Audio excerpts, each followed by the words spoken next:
So if you want a durable solution, and one that lasts, you do include the most people involved to come up with it.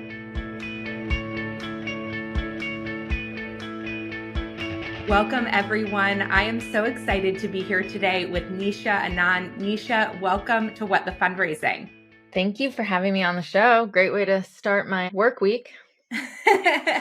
I'm so excited to be talking to you today and learning more about your incredible career and the work that you've done. Why don't we start with you just sharing with everybody a little bit about you, your journey, and what brings you to our conversation today? Sure. I'm Nisha Anand. I'm the CEO at dream.org.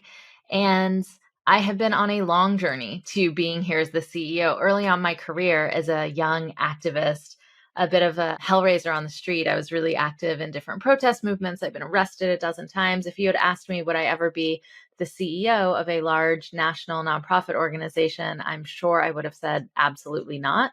It's one of those jobs like a principal. You get all the blame for things that go wrong and not a lot of the glory when things go right.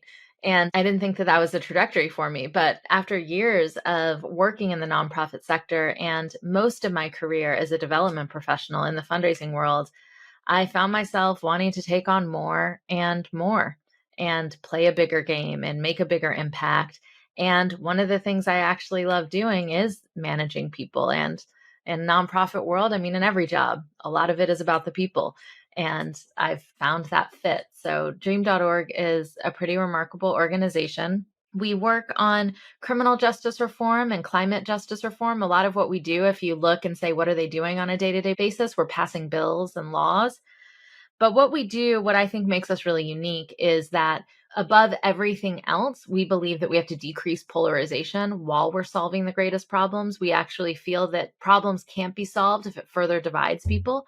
So all of our legislation is bipartisan. We draw the biggest table possible when we're trying to think of solutions. That means we make sure to bring grassroots people on the ground facing the difficult challenges to the table with venture capitalists in Silicon Valley, builders of infrastructure in middle America. We bring together unlikely allies so that we can solve those big, giant problems and show people it's possible. It's possible to make change and win some big progressive victories without having to alienate, hate, and further divide the country. When I was reading about your bio and your work, I love reading about that concept of making a radical inclusivity and making the table as big as possible. And I'm really curious about what you just said, which I'm probably going to misquote, which is the idea that moving something forward, if it creates more division, is actually not the progress we're looking for. So that seems very contradictory to how most people are operating these days. So can you just talk to me a little bit about what's rooted behind that and the orientation around that? Yeah. I remember learning about movements in history and how problematic some of the biggest victories we know that we look back on, and we think about the fight against colonialism and independence around the world. And oftentimes women were told their issues, which were also important at around the same time, women's issues were coming up internationally, that should take a back seat to nationalism. And so in fact, we created new nation states who just got freedom, and women were still abused second-class citizens. They were told to wait. We look at the history in this country for women's rights and the right to vote, and race and the fight around civil rights was happening around the same time. And Black women were told, wait, we got to fight for this thing first. And so it wasn't a whole victory. And I think that understanding that, which later became the talk of intersectionality and how all of our issues are intertwined, that really feeds my thinking a little bit that in fact, progress, if we talk about ourselves as progressives, which we do, we never hide the fact that we come from the left, that we are progressives. But for me, progress does not mean my rights trampling on your rights. In fact, it never has. I was a young immigrant kid who always felt left out and left behind. And so I don't view progress as a way that leaves anyone else behind. No matter what set of privileges, circumstances they come into the table with, I want it to be better for everybody. When I think about freedom and justice for all, I really do mean for all. And to me, it's a little inconsistent to say, I like diversity, or there's only a certain type of diversity I like. And we've done a great job on the left of drawing our circles bigger and bigger to include people who have been historically left out, marginalized, left behind, never thought of in the solutions we create. We've done a great job to make sure we're inclusive of that. But that for some reason, we want to then exclude the people who've already made it. And we are all suffering. Our suffering might not be equal, but we all suffer under the social ills of today. So that's big for me. Yeah. Consistency. I think it's consistent. I really appreciate that. I saw a post recently, somebody quote from somebody who was saying, like, if my liberation at your expense is just another form of capitalism. And I've been sitting with that a lot recently around how we ensure that however we're fighting for freedom and rights is, what are the downstream effects? Who is being left out of that conversation? Whose expense is it at? And so I really like the way that you're leading pieces of that conversation. I'm curious, and maybe I'm going for the gut too soon here, but as somebody who identifies as very progressive myself, and seeing a lot of the conversations that happen in the progressive space, there can be a lot of self-righteousness in terms of progressive agendas, and to the point that is, I think what you're saying, exclusionary. It doesn't open space for there to be bipartisan conversation or progress. And I'm imagining you on the front lines of the protests that you were getting arrested in. And I know some of the ones that I have found myself in over the years. And there can be that righteous energy in those moments. How do we navigate that space? How do we navigate the binary activism that sometimes feels like is required to move things forward to this more gray bipartisan space? If it was an easy solution, we would have done it. It's just that nuance has never been seen as sexy. Being gray or being in the middle has never been something that entices folks. It's not the thing that's like, yay, let's all, it hasn't been exciting in history. So this is what I think about all the time. How do we make that nuance the thing that people want to get involved with? The thing is we understand it on a day-to-day level. We live in nuance on a day-to-day level. All of us do that.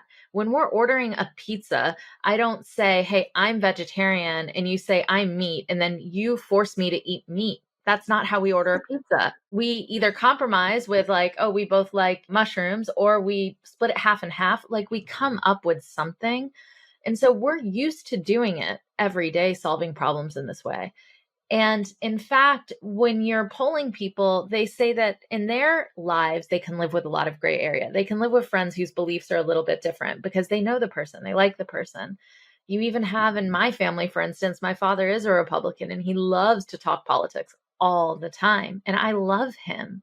And so we actually know it's possible to do that as well. We just somehow, you get more likes and you score more points when you take the extreme poll.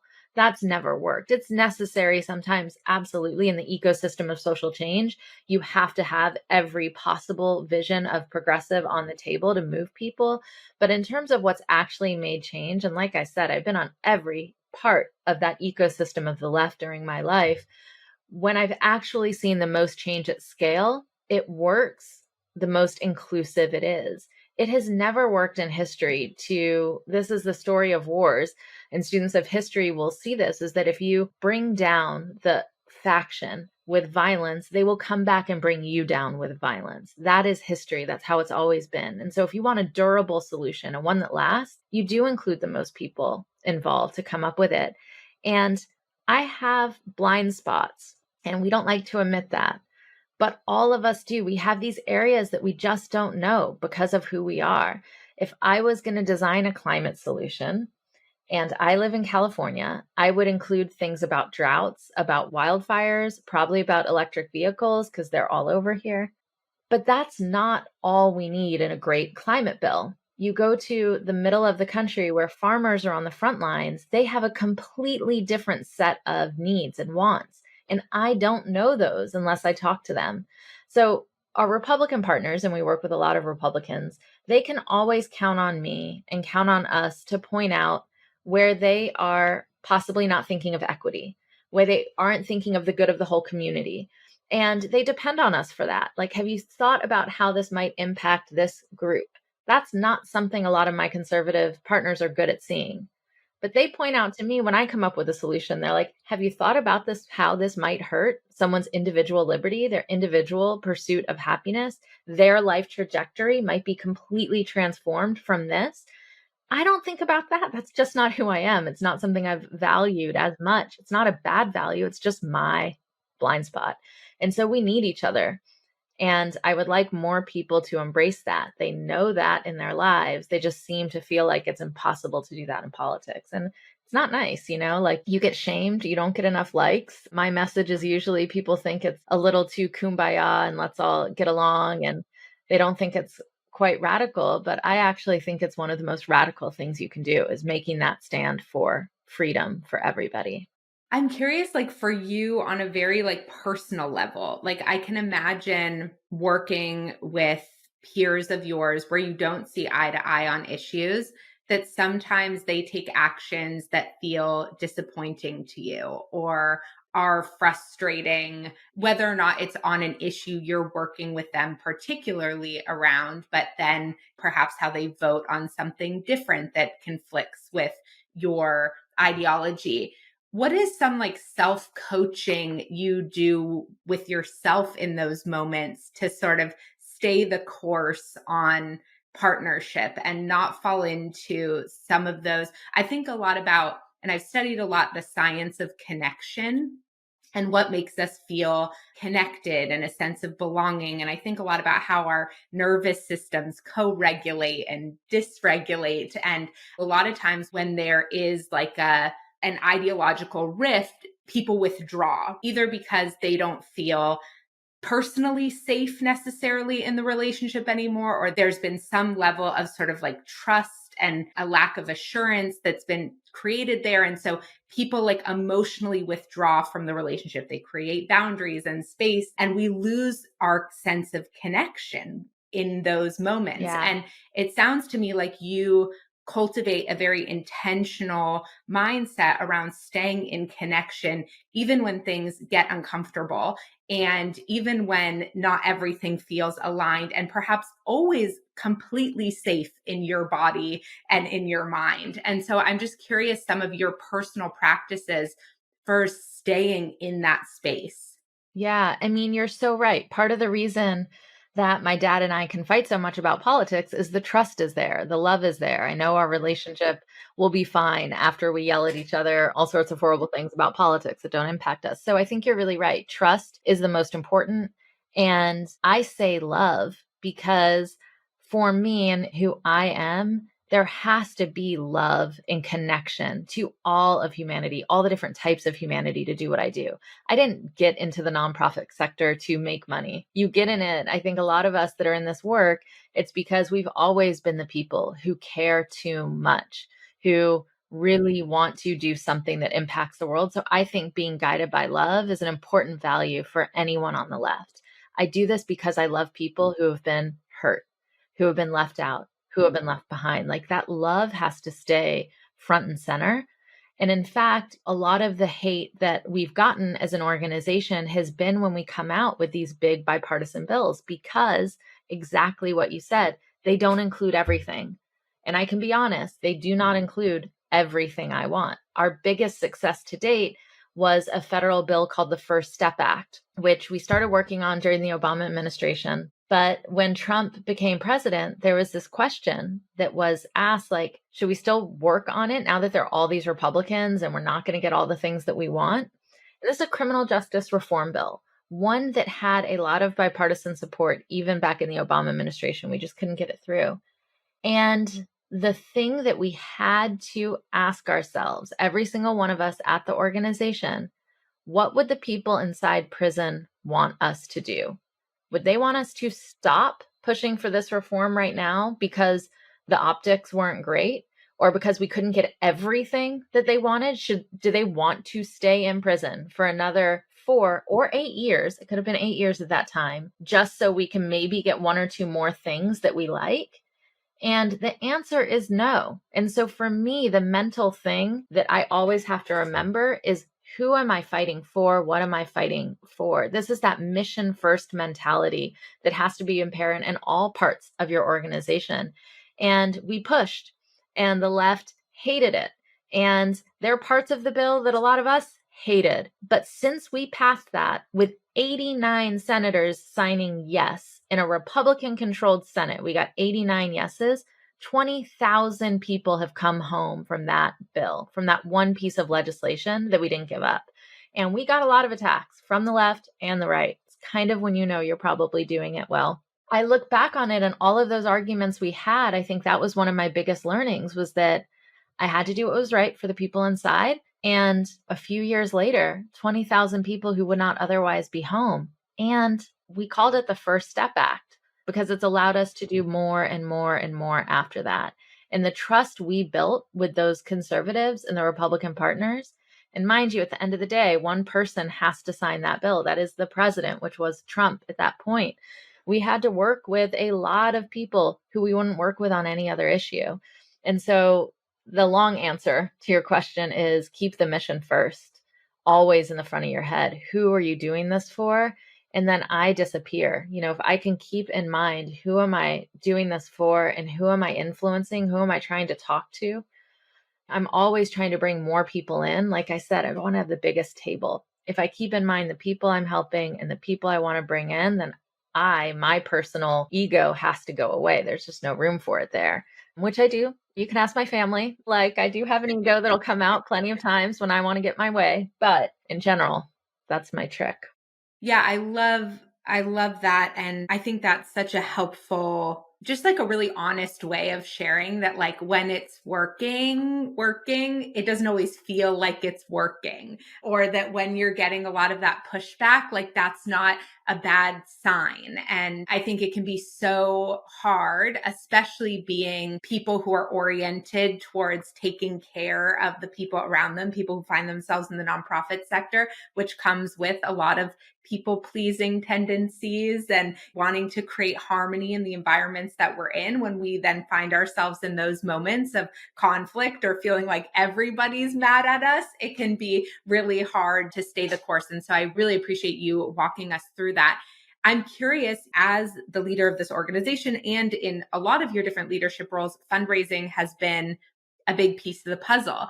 And I'm really curious to talk about this piece around nuance and fundraising, because a lot of fundraising that we see is very black and white. I am very personally against the like cringy, urgency, clickbait fundraising that is out there. And I've gotten a lot of pushback over the last few years around, like, nobody has time for your nuance, Mallory. Like, nobody has time for your fundraising email that's a sentence longer because you didn't just like throw out there some super black and white statement. Now, I have not found that to be true in my actual fundraising, right? It's been incredibly successful, but there are a lot of beliefs around people's attention is going down. We only have 7 seconds of everybody's attention. And so we got to just throw it all out there and freak them out and give them that call to action so quickly. And so I'm curious, like, how has this piece around nuance played into how you've thought about fundraising?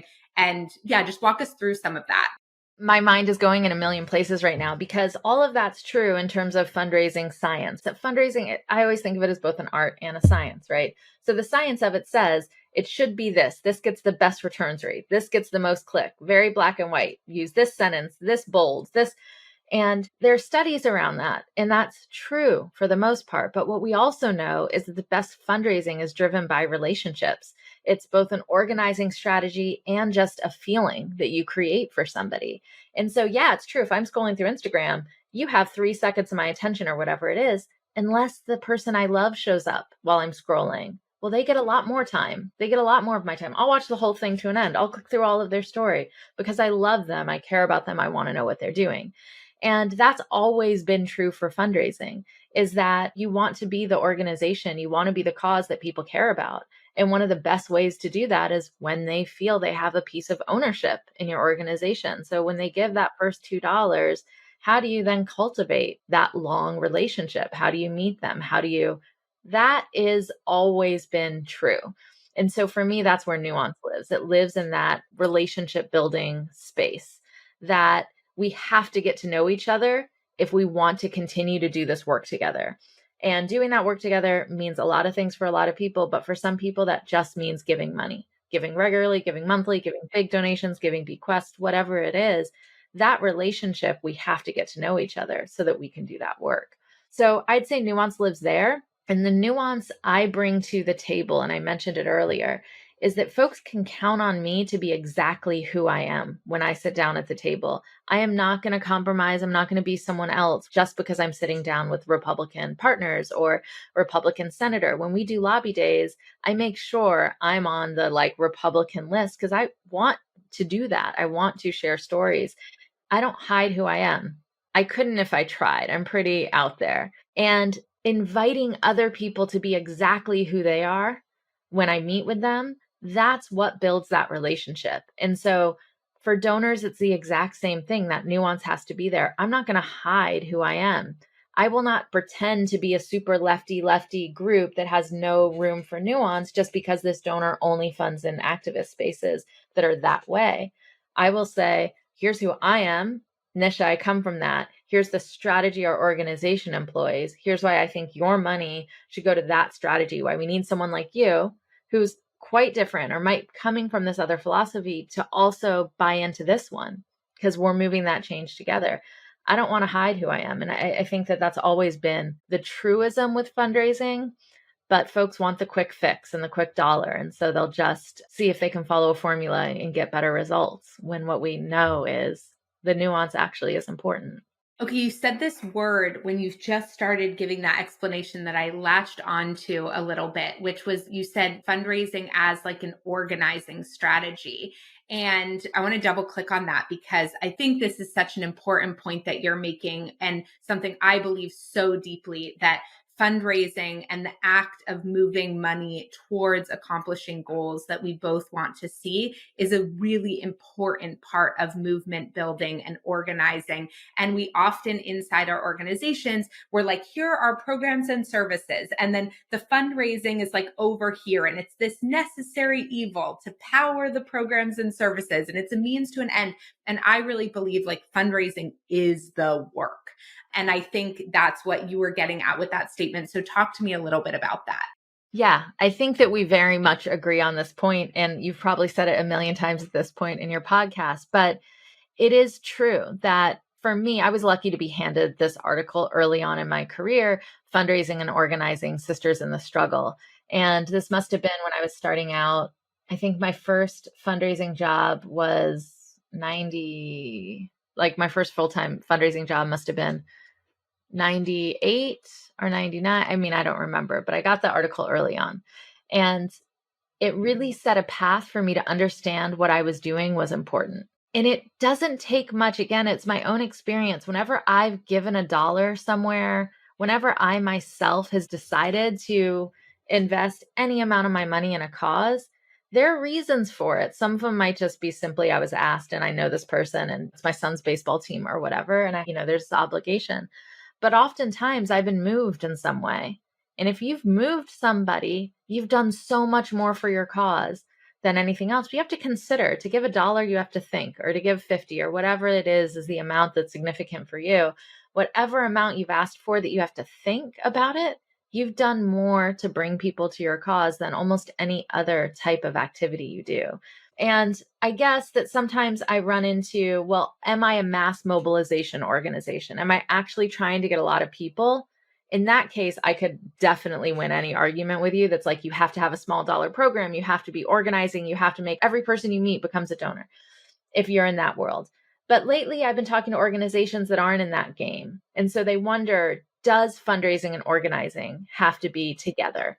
And I say absolutely yes for the game I'm playing, where at the table, who's at the table with us? If I want the technologists in Silicon Valley to develop great tools that will save the environment and not harm communities of color who've always been harmed by environmental solutions, if I want them at the table, what better way than to have them invested in the work? And so I carry that even to the different corners of power that we're trying to bring together for solutions that we do. Any company that comes in for partnership, we also think of, Well, does their marketing team want to do a marketing partnership? Whether they want to be an individual donor, do they have a foundation side? How else do they want to show they care about this cause besides just let's partner on this program? I think it has to be there. That's always been the case. You put the money there and blame capitalism or whatever, but it is true that dollar that goes there makes you care more. And so I will always use it as an organizing strategy, whatever level of organization Yeah. I'm in. I really agree. And I think money is one expression of our values. And so I think it exactly what you said, like when we invest in things, our focus is there. And so the fundraising sometimes is the first step or the first piece in people really investing in an issue area. Sometimes it's the only piece. That's the capacity that they have to be involved in something they care about. And that's why I also think it's so important that we don't fall into those clickbaity, urgent fundraising strategies, because then we miss that bigger picture. And like, sure, maybe we like get a few bucks, but that's not the point, right? We haven't built that relationship. We haven't built that like integration, which made me think as you were talking about something really interesting. Like one of the drivers of giving is identity. And that we see people like me do things like this, right? It's this Seth Godin quote that I love that I feel like really summarizes in a lot of ways, like how people give in relationship to their identity. And one of the things that's really interesting to me about the work that you do, and sort of what I was asking about before in terms of your own personal sort of negotiation of working at bipartisan tables where maybe you don't fully identify with all of the people at the table. I'm curious, like how identity plays into your donor base, particularly at Dream, because my guess is you have a really diverse group of identities. And so is it that people are giving and investing, like when you were doing the criminal justice reform work around that bill that passed, the First Step bill, was it that people who were investing in that work were all like you, like mission oriented with the incarcerated population in mind and sort of like trusting you to make every decision needed to get to that ultimate end goal?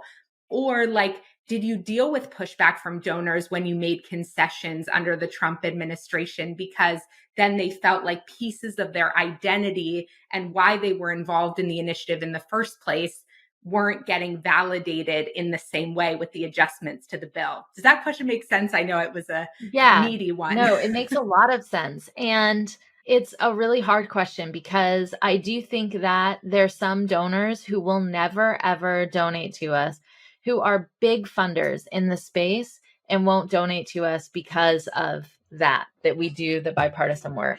And we slowly won them over. Sometimes we'll get smaller grants, but we're in community with these people, right? The world of funding is, there's the climate funders and the criminal justice, and those people, you're with them all the time. And relationships is important there too. That I think that we've also done some things where we're like, we don't care, we're doing it our way and just move forward, which isn't embody that kind of listen to spirit. So it goes both ways. The funders who have come along with us, and ideally, I would love to, just like every organization, would love to have thousands and thousands of small donors who believe in how we're doing our work. I mean, that's the dream. And so we'll keep moving towards that. But until that moment, I actually don't care why you've come to us necessarily, as long as I'm staying true to myself. And the reason why I say that is that in order to get that bill passed, the one we're talking about, we needed 3 different parts of the Republican coalition to be on board to get that overwhelming bipartisan victory. So we had fiscal conservatives who they want to change the criminal justice system because taxpayer dollars are going to a system that doesn't work at all. It's a waste of money. They're not seeing good results. You had social conservatives, the ones on the religious right, and some other types of social conservatives that believe in redemption and second chances and are generally anti-death penalty. So they're coming at it for religious reasons. And you have libertarian right who don't like the government state. The prison represents everything wrong with overreach and large government. And so you had libertarians, fiscal conservatives, social conservatives. None of them came to us because of what I think is a racist, unjust system that treats people unfairly, right? But they came because together they knew we had a shot to make the change we wanted to see. And so money we got from those groups at that time, they didn't share our values, but they knew we're coming to it from our values. We'll be the ones on the left to be part of this bipartisan coalition. And so, yes, ideally, I'd rather have everyone that gives to us be the people who believe like we do. But there's so much value in having your donors know who you are, and they come from completely different world. We had money from Koch brothers during that time, and Koch Industries had been phenomenal on criminal justice issues, really, really leading the way in red states to major reform, and completely abysmal on climate, our other issue. And so how do you deal with that? We'll unlikely to ever work with them on climate, but they've been great partners. We will keep working with them on criminal justice reform. That's hard to tell people. We take donations from the NFL. And during the height of the Kaepernick discussions, there was a lot of flack for that.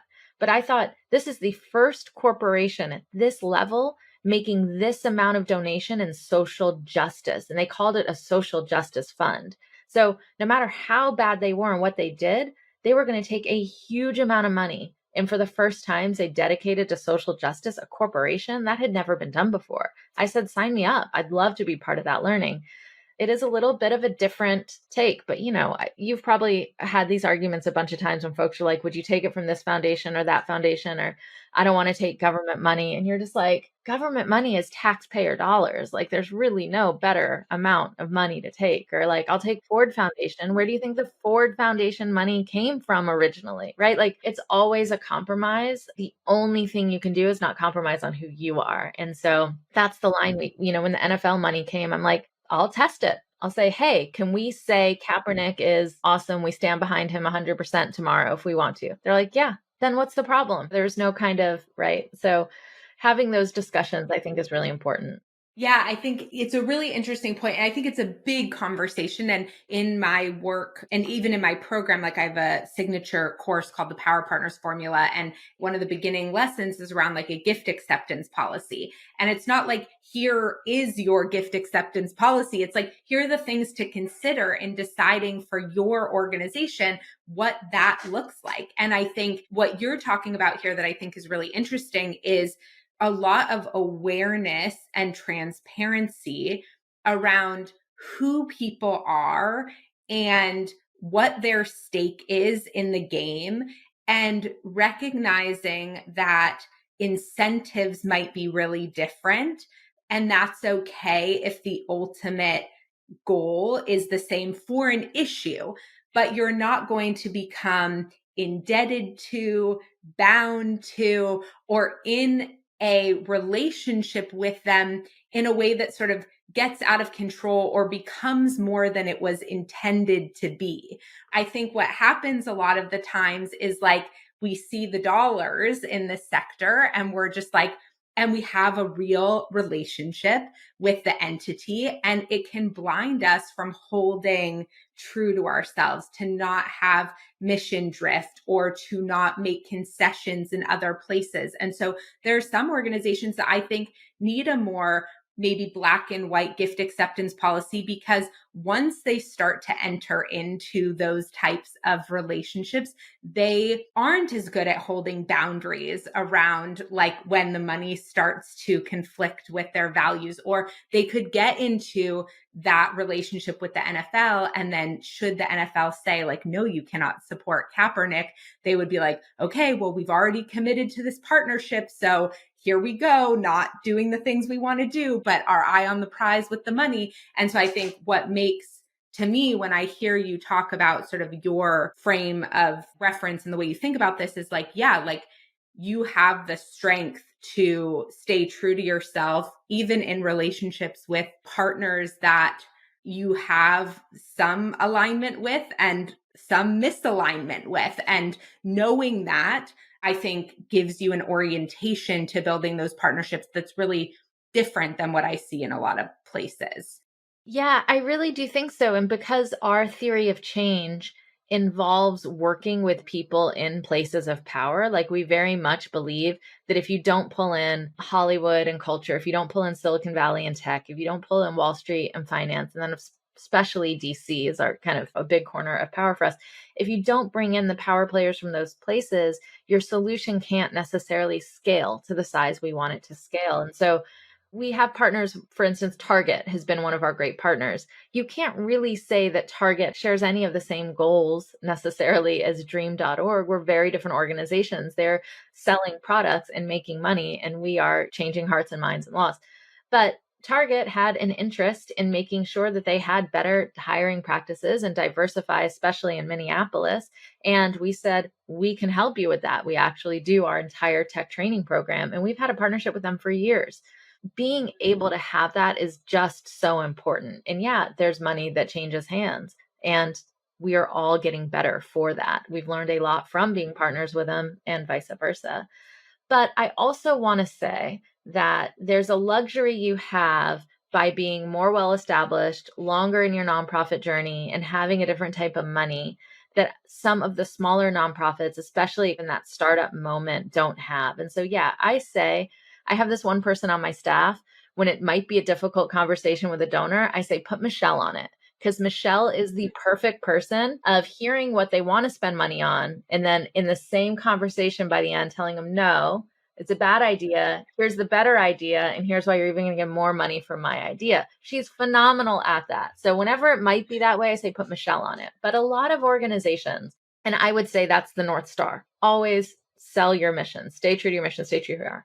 But at the beginning, there is a moment when there's a little bit of this and that because you're trying to get your first set of fundings. And I do think that in a startup-y thing, if a foundation says, yeah, we'll give you money for that, but we really would love you to do that, sometimes you are going to say yes, and because I need to get to that next place. That's hard. So I've gone away from telling people don't ever have any mission creep. Sometimes there's a reason. Sometimes that'll build the relationship with the foundation, who you will then take to the next level, and you will then tell them no and have them like it and move along in your strategy. I think it's a different game at startup time than when you're more established and can make some of those calls. Now, though, when I hear people say, maybe we can do that, I'm like, no, don't you dare say you're going to do anything that's not in our plan. Like, now I get to stop people, where before I used to listen to, well, maybe we could, like, it just changes. I'm glad you said that. I think that's a huge conversation around like when and if and how you take opportunities that are tangential or like mission creep, and at what investment levels and with what type of transparency or commitment to future partnership. I think that where I see those conversations like lead an organization really sideways is like one, when it's like a $10,000 thing where they're asking for $100,000 in return, essentially. And there isn't transparency really around how much something costs to do because we've devalued our time and our staff's time so tremendously.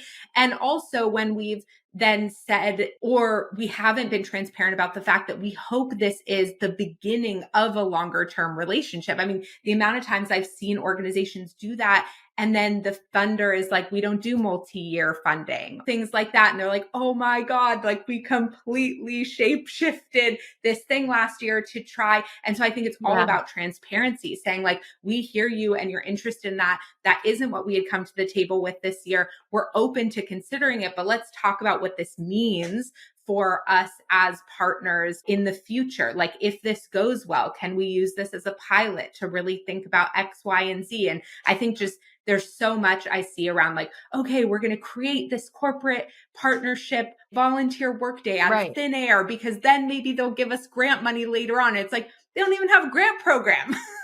Yeah. Like that money is not coming. Yeah, totally. I mean, 100%. And I also feel like it takes a lot of experience in fundraising. And unfortunately, development departments throughout the nonprofit sector, development professionals don't last long. You know, it's 2 years here, 2 years there, 2 years there. You could have one set of experience, go somewhere else, have a completely different. It takes a long time to feel comfortable to have those conversations. It was like, you want us to do what? For what now? Like, are you serious? Oftentimes I'll say it costs a whole staff person. Like, don't accept anything that doesn't also include money for an entire staff person, benefits and all, because it is, even if it fits in someone else's job, someone's managing it, someone's this, like, think of people. That's what it costs us, everything in nonprofits. And now that we're going through this tight economy and people are making the cuts, you know, the only cuts you make are personnel. So For me, it's like never worth it if it's not another, at least money for another person in general. But man, we have these conversations every day in our lives. Like if my kids are like, hey, can I get a ride to school? I always tell them no, because I know I'm not going to drive them to school every day. So if one day there's a reason to, we have a full conversation about it. I'm like, okay, this is the exception. It's only for today. I need you to understand the impact on me. Like I can't do blah, blah, blah when I'm doing this. And then we do it that one time and they know not to ask me again or what. We know how to have these conversations. We have all of our feelings about money that when it becomes about money, we just can't have this talk, and it's sad. And people Yeah. like me, people like you, and that's why I got into fundraising in the first place. We were told we shouldn't talk about money. It's impolite. It's not a topic of conversation. Anyone that looked like me was not on the board of a nonprofit organization. I actually had one of my first jobs out of college. I was the field organizer for this organization. And so I went around the country organizing all the chapters and doing their protests. I was just community organizer, field, running around. It was pre-internet, so most of the organizing was on phone and running around. And it was an old organization. Most of the staff was mostly white. And there was this one woman of color on the board of directors. And she was talking to me about my trajectory. And someone had told me that the most powerful person at an organization is the development director after the president or whatever. And I was like, well, I want to be the development director. You know about fundraising. I want to be fundraising. And she's the one that told me it's not for people like me. I'm the out front organizing folks. Fundraising is, and what I heard was, you're not a white guy who controls a room and demands money that other white guys with money will talk to. And I mean, back then you tell me no, and that I can't be, and it's not for me. Like that was a quick way to get me on the path to being a fundraiser. It got me there fast. And I took an opportunity out on the West Coast when someone said they'd make me their development director with like no experience, just because actually about who I looked, they wanted to diversify their staff, brought me out and trained me. And I got all of the skills and I never looked back. I still present young. I have a little bit of a style that is very casual.